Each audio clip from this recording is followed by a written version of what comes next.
Diqqat xalqim, tezkor xabar. Ertaga O'zbekistonda qanday ob-havo bo'ladi? Ertaga 17-avgust kuni ob-havo prognozi. Toshkent shahri havo biroz bulutli bo'ladi, yog'ingarchilik kutilmaydi. Shamol sharqdan 3-8 metr/sekund tezlikda esadi, 10-12 metr/sekundgacha kuchayishi, ayrim joylarda chang to'zonlar bilan kuzatilishi mumkin. Harorat kechasi 21-23 daraja, kunduzi esa 35-37 daraja bo'ladi. Qoraqalpog'iston Respublikasi havo o'zgaruvchan bo'ladi. Ba'zi joylarda qisqa muddatli yomg'ir yog'ishi momaqaldiroq bo'lishi mumkin. Shamol sharqdan 7-12 metr/sekund tezlikda esadi, ba'zi joylarda 13-18 metr/sekundgacha kuchayishi, ayrim joylarda chang to'zonlar bilan kuzatilishi mumkin.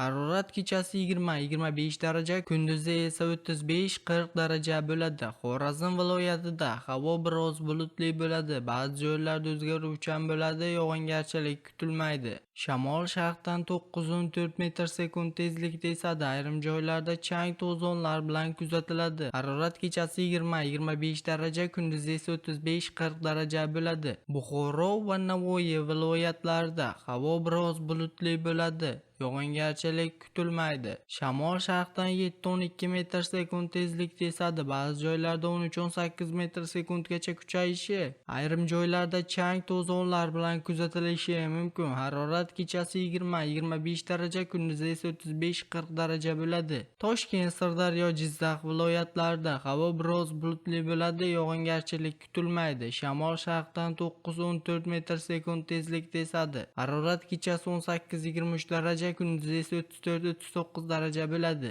Samarqand viloyati havo biroz bulutli bo'ladi, yog'ingarchilik kutilmaydi. Shamol sharqdan 7-12 metr/sekund tezlikda esadi. Ba'zi joylarda 13-18 metr/sekundgacha kuchayishi, ayrim joylarda chang to'zonlar bilan kuzatilishi mumkin. Harorat kechasi 18-23 daraja, kunduzi esa 34-39 daraja bo'ladi. Qashqadaryo va Surxondaryo viloyatlarida havo biroz bulutli bo'ladi, yog'ingarchilik kutilmaydi. Shamol sharqdan 7-12 metr/sekund tezlikda esadi. Ba'zi joylarda 13-18 metr/sekundgacha kuchayishi, ayrim joylarda chang to'zonlar bilan kuzatilishi mumkin. Harorat kechasi 21-26 daraja, kunduzi esa 37-42 daraja bo'ladi. Andijon, Namangan, Farg'ona viloyatlarida havo biroz bulutli bo'ladi, ba'zi joylarda o'zgaruvchan bo'ladi, yog'ingarchilik kutilmaydi. Shamol sharqdan 7-12 metr/sekund tezlikda esadi. Harorat kechasi 18-23, kunduzi esa 33-38 daraja bo'ladi. Respublikaning tog'li hududlarida havo biroz bulutli bo'ladi, ba'zi joylarda o'zgaruvchan bo'ladi, yog'ingarchilik kutilmaydi. Shamol sharqdan 7-12 metr/sekund tezlikda esadi.